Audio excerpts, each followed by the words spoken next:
사건을 파헤치는 남자 사파남 김진입니다. 오늘 저와 함께 사건 파헤쳐 주실 분 모셨습니다. 형사 출신의 변호사님 박성매 변호사님 나오셨습니다. 어서 오세요. 안녕하십니까. 모두가 잠든 야심한 시각, 가족이 아닌 제3의 인물이 우리 집을 찾아와 계속 초인종을 누른다면 여러분들은 어떠시겠습니까? 상당히 불안하시겠죠. 늘 그렇듯 사건 현장엔 단서가 있습니다. 사건 현장으로 가보시죠.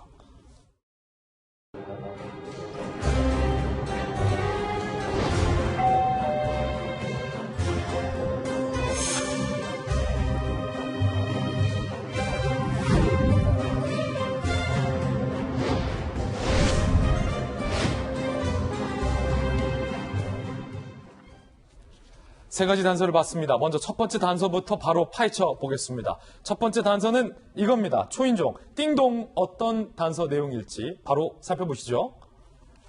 지난 19일 새벽 1시경 광주광역시의 한 아파트 42세 남성의 자택, A씨의 자택, 야심한 시각 새벽 1시에 띵동 띵동 우리 자고 있는데 누구야? 일면식 없는 남성이 방문해서 초인종을 불렀다. 잘못 찾아왔겠지. 그런데 총 3명의 모르는 남자가 이후 오전 11시까지 띵동 띵동 띵동 잇따라 초인종을 누르고 현관문을 두들기는 행동을 했다라는 겁니다. 박성매 변호사님, 한 번도 아니고 3번씩이나, 그것도 새벽부터 해가 뜬 11시까지 모르는 남자들이 찾아온다. 집주인 입장에서 가족들은 상당히 불안했을 것 같아요. 한참 잠을 자는 새벽 시간에 모르는 사람이 와서 초인종을 누른다. 이거 폰으로 밖을 내다 봤겠죠. 모르는 사람입니다. 처음에는 무시합니다. 그런데 이러한 행동이 지속적으로 반복됩니다. 이제는 공포심이 느껴지는데 특히 이 집에는 A씨뿐만 아니라 아내가 있고 아내도 있고 초등학교에 다니는 두 딸이 함께 살고 있습니다. 두 딸도? 어느 순간부터는 이 남성들이 일정한 목적을 가지고 방문했고 그 목적을 달성하기 전까지는 이 행동을 멈추지 않을 것이라는 강한 불안감이 들기 시작합니다. 너무 무서운데? 저희 채널A 기자들이 피해자 만나서 인터뷰했습니다. 들어보시죠. 전혀 다른 사람들이 1시, 2시 반, 4시 50분, 5시경에 저희 집에 초인종을 계속 누르고 이렇게 갔습니다. 새벽이랑 이렇게 밤이랑 이럴 때 대응을 안 했어요. 아침 10시에서 10시 반경인가 이렇게 벨을 누르길래 벨 누르자마자 나가니까 어떤 젊은 20대 남자가 죄송합니다. 뭐 친구가 이렇게 그 톡으로 이렇게 오라갖고 보냈는데 내 집 아닌가 보네 하고 휙 가버리더라고요. 11시경 또 한번 이렇게 벨을 누르길래 또 그때 바로 나가니까 또 다른 인상적인 남자가 똑같은 말하는 거예요. 친구가 톡으로 여기 오라, 자기 집에 놀러 오라 했는데 하면서 이렇게 한 거예요. 뭐죠? 해당 아파트 CCTV 장면도 저희들이 입수했습니다. 함께 보시죠. 박성현 변호사님, 이게 무슨 상황이죠?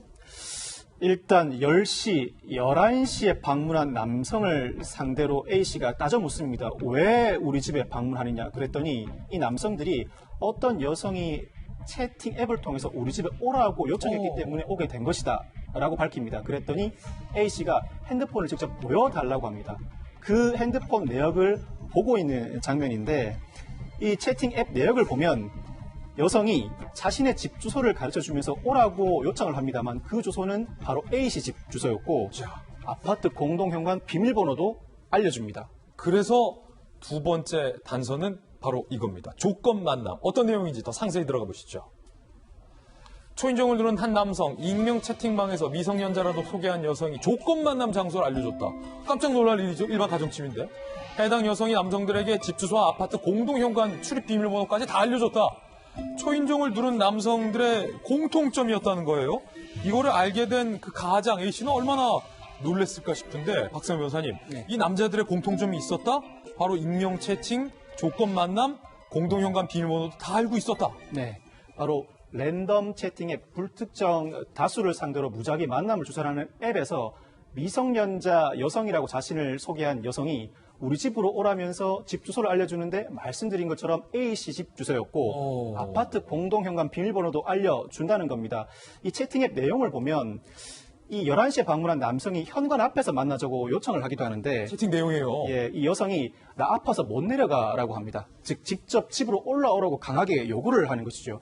당연히 A씨가 경찰에 신고를 하고 현장에 출동한 경찰이 11시에 방문한 남성을 임의동행 형식으로 경찰서에 연행해 조사를 이어나가게 됩니다. 적어도 이 여성은 아파트에 직접 거주하거나 아파트를 방문하는 등 당시 아파트 현황을 알고 있는 사람으로 추정되는 상황이었습니다. 야, 그러면은 적어도 그 현관 비밀번호를 알고 있는 여성일 가능성 추측이 되는데 세 번째 단서, 누가 이 남성들을 불러들었는가?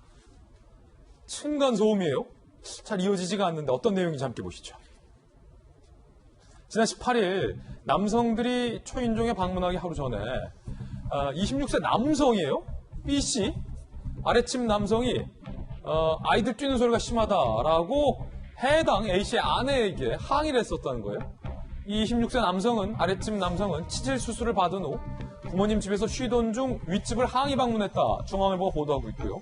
두 차례 항의에도 층간소음은 계속됐다라고 얘기하고 있습니다. 결국 층간소음에 앙심을 품고 익명 채팅에서 여성을 행사하며 윗집으로 남성을 유인했던 사람이 바로 26세 남성이었다는 거고요. 그제 경찰 추적의 압박을 느껴서 자수를 했다는 겁니다. 아니, 박승호 변호사님, 이분이 범인이었습니까? 채팅 앱에서 자신을 여성으로 소개한 사람은 여성이 아니라 남성이었고 예. 그리고 또 A씨 집 바로 아래층에 거주하는 20대 남성 B씨였습니다. 이 B씨가 전날에 이 중앙일보 보도에 따르면 치질 수술을 받고 부모님 집, 즉 A씨 집 아랫집에 거주를 하기 시작했습니다. 치질 수술을 받았으니 밖에 못 나가겠죠. 그런데 그 상황에서 윗집에서 아이들 뛰는 소리가 상당히 시끄러웠나 봅니다. 직접 A씨 집을 찾아가서 A씨 아내에게 두 차례에 걸쳐 항의를 했음에도 불구하고 층간소음이 지속되었다고 주장합니다. 어떻게 보복할까 고민을 하다 어허. 채팅 앱에서 여성을 가장해서 다른 남성들을 유인해 A씨 집으로 찾아오게 만든 겁니다.